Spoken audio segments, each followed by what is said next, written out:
নমস্কাৰ লোকেল মুৰ্গী ফাৰ্মিঙৰ নতুন এটা টপিকলৈ আপোনাক সকলোকে স্বাগতম আৰু আজি কথা পাতিব ওলাম যে মুৰ্গীত হোৱা একদম যথেষ্ট এইটো বেমাৰ দেখা যায় মুৰ্গী ফাৰ্মবোৰত ঠাণ্ডা দিনত বিশেষকৈ সেইটো হৈছে আপোনাৰ ৰাণীখেত বা নিউকেচেল ডিজিজ। এতিয়া বৰ্তমান জানি লওঁ যে এই ভিডিঅ'টোৰ দ্বাৰা আপুনি কি কি শিকিব পাব। প্ৰথমতে হৈ গ'ল যে বেমাৰটো কি হয়, কেনেকৈ বিয়পে, ইয়াৰ যদি বেমাৰটো আপোনাৰ ফাৰ্মত হৈছে লক্ষণসমূহ কি কি, বা আপোনাৰ ফাৰ্মত যদি মুৰ্গী দুই এটা মৰিছে আপুনি যদি নিজে ফালি মুৰ্গীটো যদি ভিতৰত চাই পৰীক্ষা কৰি যে তেতিয়া কেনেকৈ গম পাব যে পষ্টমৰ্টম কৰিলে কেনেকৈ গম পাব যে এই বেমাৰটো ৰাণীখেত বেমাৰটো হৈছে, এই ৰাণীখেত বেমাৰৰ ট্ৰিটমেণ্ট আৰু কেনেকৈ আপোনাৰ এই বেমাৰটো নিজৰ ফাৰ্মলৈ আহিবলৈ বাধা দিব পাৰে, এই সকলো কথা এই ভিডিঅ'টোৰ জৰিয়তে আমি জানিম। প্ৰথমতে জানি লওঁ যে এই বেমাৰটোনো কিনো হয়, ৰাণীখেত কি হয়নো। ৰাণীখেত হৈছে এটা আপোনাৰ ভাইৰাছজনিত বেমাৰ যিটো আপোনাৰ পেৰামিক্সো ভাইৰাছ বুলি পেলাই জনা যায়, সেইটোৰ দ্বাৰা আপোনাৰ এই বেমাৰটো আৰম্ভ হয় আৰু এই বেমাৰটো আপোনাৰ বহুত জল্দি হয় আৰু যথেষ্টখিনি ক্ষতি কৰা দেখা যায় আৰু বহুত জল্দি বিয়পে। এই বেমাৰটো আপোনাৰ যিকোনো এখন মুৰ্গী ফাৰ্মত 7 পৰা 10 দিনৰ ভিতৰত ইয়াৰ ৰিয়েকশ্যনটো দেখায়। আৰু এতিয়া বৰ্তমান জানি লওঁ যে এই বেমাৰটো যদি আপোনাৰ এটা মুৰ্গীত আছে এই বেমাৰটো কেনেকৈ বিয়পে বা বেলেগৰ পৰা কেনেকৈনো বেমাৰটো আহিব পাৰে। প্ৰথমতে হৈ গ'ল যে যিকোনো এটা যদি মুৰ্গীৰ ৰাণীখেত বেমাৰটো হৈ আছে তাৰ উশাহ নিশাহৰ দ্বাৰাও হ'ব পাৰে, কাৰণ কিয় তাৰ ওচৰে পাঁজৰে যিখিনি মুৰ্গী আছে সেই মুৰ্গীখিনিও বেমাৰটো হ'ব পাৰে, কাৰণ কিয় এই বেমাৰটো হৈছে আপোনাৰ এই বেমাৰটো মানে বতাহৰ, ইয়াৰ বেমাৰৰ যোনটো বীজাণু এইটো আপোনাৰ ভাইৰাছটো বতাহৰ দ্বাৰাও চলাচল কৰিব পাৰে। আৰু হৈ গ'ল যে কেতিয়াবা আপোনাৰ বাহিৰৰ পৰা মুৰ্গী আনিলে, বেপাৰীৰ পৰা মুৰ্গী কিনি আনিব, কিন্তু আপুনি গম নাপায় যে এই মুৰ্গীটোৰ ৰাণীখেত বেমাৰ হৈ আছে। তেতিয়া আপোনাৰ যদি আনি পেলাই ডাইৰেক্ট কোৱাৰেণ্টাইন নকৰাকৈ মুৰ্গী এটা নিজৰ ফাৰ্মত যদি সোমোৱাই দিয়ে বা নিজৰ ঘৰত পুহি থকা ভাল মুৰ্গীখিনিৰ লগত যদি এৰি থৈ দিয়ে, যদি সেই বেমাৰী মুৰ্গীটোৰ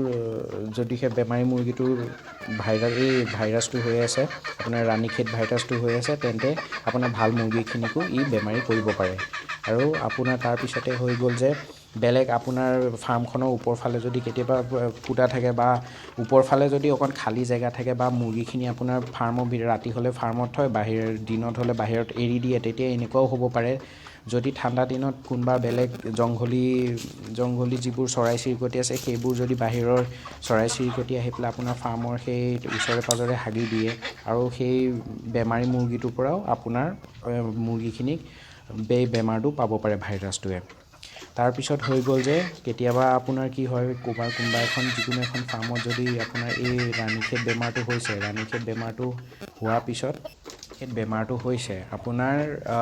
তাৰে যদি মুৰ্গীবোৰ মৰি যায়, মৰি গ'লে আপোনাৰ সেই মুৰ্গীবোৰ ফাৰ্মাৰজনে কি কৰে, গাঁতত পুতি নথৈ কেতিয়াবা য'তে ত'তে পেলাই দিয়ে বা নদীয়ে চদিয়ে পেলাই দিয়ে। তেতিয়া কি হয়, যোনটো আপোনাৰ মৰা মুৰ্গীটো সেইটো আপোনাৰ শগুনেই হওক বা এইবোৰ জীৱ জন্তু খোৱা যিকোনো চৰাই হওক, কাউৰীয়ে হৈ গ'ল, এই কাউৰীবোৰে তাৰ যোনবোৰ পেটু চেটু এইবোৰ খাবলৈ লৈ যায় য'তে ত'তে, আৰু সেই পেটু চেটুৰ দ্বাৰাও যদি আপোনাৰ ফাৰ্মৰ ওচৰে পাঁজৰে পৰে তেনেকৈও আপোনাৰ মুৰ্গীখিনি এই ভাইৰাছটো পাব পাৰে। আৰু তাৰপিছতে হৈ গ'ল যে য'ৰ ত'ৰ মানুহ আহি পেলাই আপোনাৰ ফাৰ্মত পটককৈ সোমাই যাব বা যিকোনো বেপাৰী আহি পেলাই আপোনাৰ ফাৰ্মত সোমাই যাব, সেই কাৰণেও মানে আপোনাৰ এই বেমাৰটো নিজৰ ফাৰ্মলৈ অহা দেখা যায়। মানুহৰ পৰাও বিয়পে, মানে মানুহৰ চেণ্ডেলে এইবোৰ সেইকাৰণে চাফা কৰি পেলাই আহিব লাগে। আৰু হৈ গ'ল যে ডিমৰ দ্বাৰা বিয়পে। যিবিলাক আপোনাৰ অসমত এতিয়া বৰ্তমান দেখা গৈছে যে আপোনাৰ বেছিভাগ যোনবিলাক লোকেল মুৰ্গী পুহি আছে বা সোণালী মুৰ্গী পুহি আছে, বেছিভাগ ঘৰৰ হেচাৰীৰ পৰা দি থকা মুৰ্গী পোৱালি, কোনো ৰেপুটেড হেচাৰীৰ পৰা নলয়। সেইটো কাৰণে কি হয়, ঘৰত যোনবোৰে আপোনাৰ হেচাৰীটো অকল মানে হেচাৰী বুলি ক'লে অকল ইনকিউবেটাৰটো আনি লৈছে, ইনকিউবেটাৰটো আনি পেলাই য'ৰ ত'ৰ পৰা এটা দুটা ডিম গোটাই আপোনাৰ এনেকৈ মুৰ্গী পোৱালি ওলাই পেলাই বিক্ৰী কৰি আছে। সেই হেচাৰীবোৰত আপোনাৰ এই বেমাৰটো বেছিকৈ দেখা যায়, কাৰণ কিয়, না আপোনাৰ এই ক'ৰ পৰা ডিমটো আহিছে সেইটো গম পায় হেচাৰী মানুহজনে, না এই যোনবিলাক পেৰেণ্টছক সিহঁতৰ কথা গম পায়, ডিম ক'ৰ পৰা আহিছে, সিহঁতৰ মাক বাপেক কি ক'ৰ বেমাৰ একো গম নাপায়, কাৰণ কিয় য'ৰ ত'ৰ পৰা এটা দুটা ডিম গোটাই সিহঁতে হেচাৰীটো চলাই আছে। আৰু এটা কথা আপোনাৰ হেচাৰীটো চলাই আছে সিহঁতে কণ্টিনিউৱাছলি আপোনাৰ যোনটো মেচিন আছে মেচিনটো আপোনাৰ কিছুমান মেচিনটোকো আপোনাৰ ডিছইনফেক্ট কৰিব লাগিব এবাৰ এটা বেটছ ওলোৱাৰ পিছতে আপোনাৰ মেচিনটো ভালকৈ চাফা কৰি B904 হওক বা আপোনাৰ ফিউমিগেশ্যন বুলি কয় যিটো আপোনাৰ ফৰ্মেলিন আৰু পটাছিয়াম পাৰমাংগেনেট দুইটা মিক্স কৰি পেলাই যিটো মিলাইলে যোনটো ধোঁৱাটো ওলায় সেইটো আপোনাৰ ইনকিউবেটৰত দিব লাগে সেইটো কোৱা হয় ফিউমিগেশ্যন প্ৰচেছ বুলি সেইটো যোনে বহুতে নকৰে কৰাটো দেখা নাযায় এটলিষ্ট স্প্ৰেও নামাৰে যাৰ নেকি যদি কোনোবা এটা ডিমত যদি সেই বেমাৰটো আছিলে বা ভাইৰাছটো আছিলে মাক বাপেকৰ সেই বেমাৰটো বেলেগ পোৱালিলৈ যোৱাও দেখা যায় সেনেকেই বেমাৰটো যথেষ্ট বিয়পে আৰু হৈ গ'ল যে যিবোৰ আপোনাৰ পচা দানা কিছুমানে কি হয় কোনোবা এখন ফাৰ্মত ধৰি লওক ৰাণীখেত লাগিলে চব মুৰ্গী মৰি গ'ল কাৰণ কিয় ইয়াৰ মৰ্টেলিটি ৰেট 100%লৈকে যাব পাৰে চব মুৰ্গী মৰি থাকিব পাৰে কি হ'ল সেই ফাৰ্মখনত থকা দানাটো বেলেগ এজন ফাৰ্মাৰক বিক্ৰী কৰি দিলে সেনেকৈ দানা বেলেগৰ ফাৰ্মৰ পৰা অনাৰ কাৰণেও এই বেমাৰটো বিয়পিব পাৰে আৰু এতিয়া জানি লওঁ আহক এই বেমাৰটো আপোনাৰ লক্ষণসমূহ কি প্ৰথমতে আহি গ'ল যে এই বেমাৰটো হোৱাৰ লগে লগে প্ৰথম লক্ষণ দেখা দিব যে এই মুৰ্গীটো কমজুৰি হৈ যাব আৰু সি দানা খোৱা কমাই দিব তাৰপিছত তাৰ লাহে লাহে আপোনাৰ তাৰ যোনটো বডি ৱেইটটো গাৰ ওজন কমি যাব তাৰপিছতে ইয়াক দেখা যাব যে ইয়াৰ যোনটো আপোনাৰ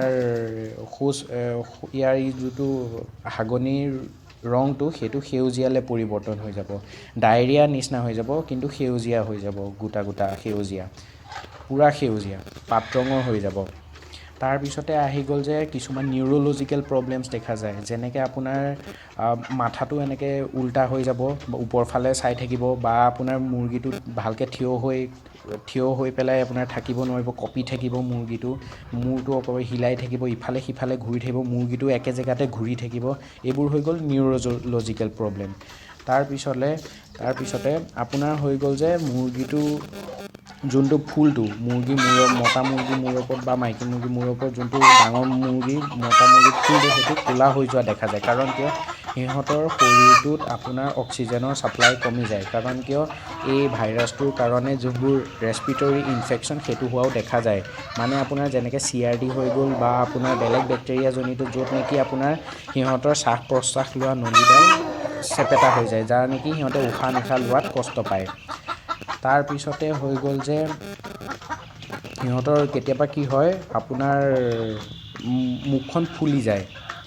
মুখখন ফুলি যোৱাও দেখা যায় আৰু কেতিয়াবা কি হয় পেৰালাইচিছ হোৱা দেখা যায় মুৰ্গীটোৱে খোজকাঢ়িব নোৱাৰা হৈ যায় তাৰপিছতে লাষ্টৰটো হৈছে যে আপোনাৰ ডিম প্ৰডাকশ্যন একদম কমি যায় যদি কেনেবাকৈ আপোনাৰ ঘৰত কণী পাৰি থকা মুৰ্গী আছে লোকেল মুৰ্গী হওক সোণালী মুৰ্গী হওক আপোনাৰ ডিম প্ৰডাকশ্যন কমাই দিব বা নাইকিয়া কৰি দিব আৰু এই বেমাৰটোৰ আৰু এটা লক্ষণ হৈ গ'ল যে আপোনাৰ লক্ষণ মানে কি আৰু এইটো হয়ে প্ৰায়ে দেখা যায় মানে আপোনাৰ 70 পৰা 100% মুৰ্গী মৰ্টেলিটি হোৱা দেখা যায় বাচা চান্সটো যথেষ্ট কম কাৰণ কিয় কিছুমান আপোনাৰ প্ৰথমতে দিয়া লক্ষণখিনি মানুহে ধৰিব নোৱাৰে যাৰ নেকি কাৰণে পিছলৈ 100% মৰ্টেলিটি হোৱা দেখা যায় পিছলৈ কম কেনেকৈ আপোনাৰ কি ঔষধ খোৱালে অলপমান বাচা চান্স থাকে সেইবোৰ লাহে লাহে ভিডিঅ'টোত আগবাঢ়ি গৈ থাকিম এতিয়া আহিছোঁ যে পষ্টমৰ্টেম কৰিলে আপুনি কেনেকৈ দেখা পাব বা কি চাই পেলাই গম পাব যে এইটোৱে ৰাণীখেত বেমাৰটোৱে বা ৰাণীখেত ভাইৰাছটোৱে আমাৰ মুৰ্গীখিনিক পাইছিলে প্ৰথমতে দেখা পাব যে আপোনাৰ যিটো ফালা পিছতে দেখা পাব যে যোনটো আপোনাৰ মুৰ্গীৰ শ্বাস প্ৰশ্বাস লোৱা নলীডাল তাতে আপোনাৰ হেমৰেজ দেখা পাব হেমৰেজ মানে আপোনাৰ ৰঙা ফুটফুটকৈ দেখা পাব ফুটফুটীয়া দেখা পাব যে তেজৰ নিচিনাকৈ এই শ্বাস প্ৰশ্বাসৰ নলীডাল কাটিলে দেখা পাব তেনেকেই ৰঙা ফুটফুটীয়া আপোনাৰ যোনবোৰ আপোনাৰ এই যোনবোৰ পেটু আছে ন সৰু পেটু আছে পেটুৰ ওচৰে পাজৰে সেনেকুৱা ৰঙা ফুট দেখা যাব আৰু যোনটো আপোনাৰ পিট বুলি কোৱা যায় লিভাৰৰ লগতে লাগি থাকে পিটটো সেই পিটটো আপোনাৰ সেউজীয়া থাকে এনেই কিন্তু আপোনাৰ যদি এই ভাইৰাছটো ৰাণীখেত ভাইৰাছটো পাইছে তেন্তে এই পিটটোৰ ওপৰত বগা ফুট আপুনি দেখা পোৱা যাব আৰু যোনটো আপোনাৰ হৈ গ'ল হাওঁফাওঁ হৈ গ'ল শ্বাস প্ৰশ্বাস লোৱাত সেইটো আপোনাৰ হয় ফুলা দেখা পাব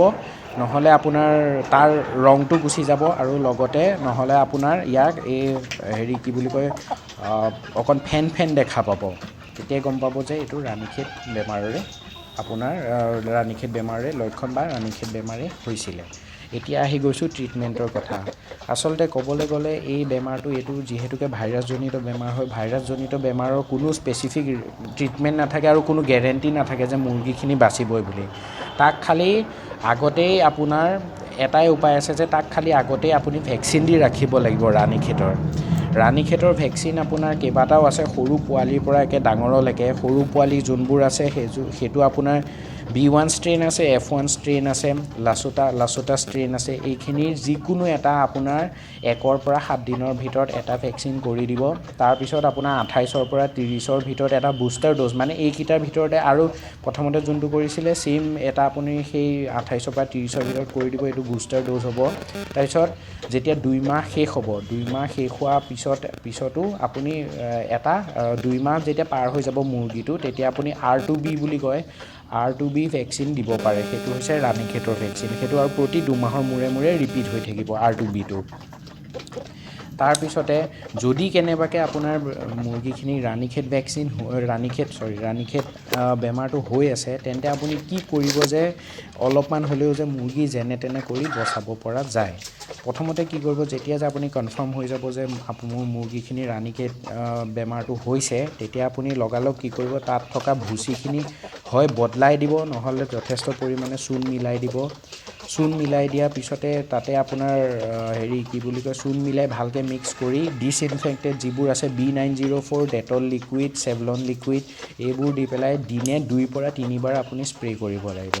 লগতে যিখিনি মুৰ্গী ভাল হৈ আছে সেইখিনিক লগালগ ইমিউন বুষ্টাৰ দিয়া ব্যৱস্থা কৰক। ইমিউন বুষ্টাৰ আপোনাৰ বজাৰত একদম সহজলভ্য আৰু যিটো মেডিচিনৰ আপোনাৰ ভিটামিন E আৰু চেলেনিয়াম আছে, এই দুইটা আপোনাৰ কম্পাউণ্ড থকা মেডিচিন যিকোনো আপুনি খাব পাৰে। আজিকালি কিছুমান ইমিউন বুষ্টাৰতো ভিটামিন E প্লাছ চেলেনিয়াম আছে, বা ভিটামিন E চেল বুলি আপোনাৰ অনলাইনতো যথেষ্ট সহজে উপলব্ধ। এইখিনি কৰিলে আপোনাৰ বহু পৰিমাণে বুলি ক'ব নাযাওঁ, কিন্তু আপোনাৰ 30 পৰা 40% চান্স থাকে যে আপোনাৰ কেইটামান মুৰ্গী বাচি যাব। এতিয়া ক'বলৈ আহিছোঁ যে আপোনাৰ এই বেমাৰটো আপোনাৰ ফাৰ্মলৈ নাহিবলৈ কি কৰা উচিত, কি কৰিলে গম পাব যে এই বেমাৰটো আপোনাৰ তাত নাহে, বা ঠাণ্ডা দিনতে হওক এই বেমাৰটো আপোনাৰ বাচি থাকিব। প্ৰথমতে হৈ গ'ল যে আপোনাৰ এই 1 নম্বৰতে হৈ গ'ল যে এই বেমাৰৰ যিহেতুকে ঔষধ নাই, সেইকাৰণে ভেকচিনটো কৰিবই লাগিব, ভেকচিনেই একমাত্ৰ উপায়। 2 নম্বৰতে হৈ গ'ল ফাৰ্মখন যিমান পাৰে চাফ চিকুণকৈ ৰাখিবলৈ চেষ্টা কৰিব। মানে কি হ'ল, মই আপোনাৰ আগৰ ভিডিঅ'সমূহতো বাৰে প্ৰতি কৈ আহিছোঁ যে ফাৰ্মখন যিমান পাৰে সপ্তাহত এবাৰৰ পৰা 2 বাৰ আপোনাৰ ডিছইনফেক্ট কৰিব লাগে, যি প্ৰকাৰে হ'লেও ডিছইনফেক্ট কৰিব লাগে। তেনেকৈ চাফ চিকুণ বজাই ৰাখিব পাৰি। তাৰপিছতে আপোনাৰ 3 নম্বৰতে হৈ গ'ল যে আপোনাৰ মুৰ্গীৰ লক্ষণৰ প্ৰতি অকল এইটো বেমাৰৰ কাৰণেই নহয়, সকলো ধৰণৰ বেমাৰৰ লক্ষণসমূহ অবজাৰ্ভ কৰি থাকিব নালাগে, মানে দিনটোত চাই থাকিব লাগে। মালিকে যদি আপোনাৰ দিনটোত এবাৰ হ'লেও যদি 1-2 ঘণ্টাৰ কাৰণে মুৰ্গীখিনি নাচায়, সেই মুৰ্গীখিনি কোনো বেমাৰ মালিকে ধৰিব নোৱাৰে, যদি বেলেগ কোনোবা কাম কৰা মানুহৰ হাতত ফাৰ্মখন এৰি থৈ দিছে। আৰু 4 নম্বৰতে হৈছে কিন্তু মষ্ট ইম্পৰ্টেণ্ট বায়'ছিকিউৰিটি।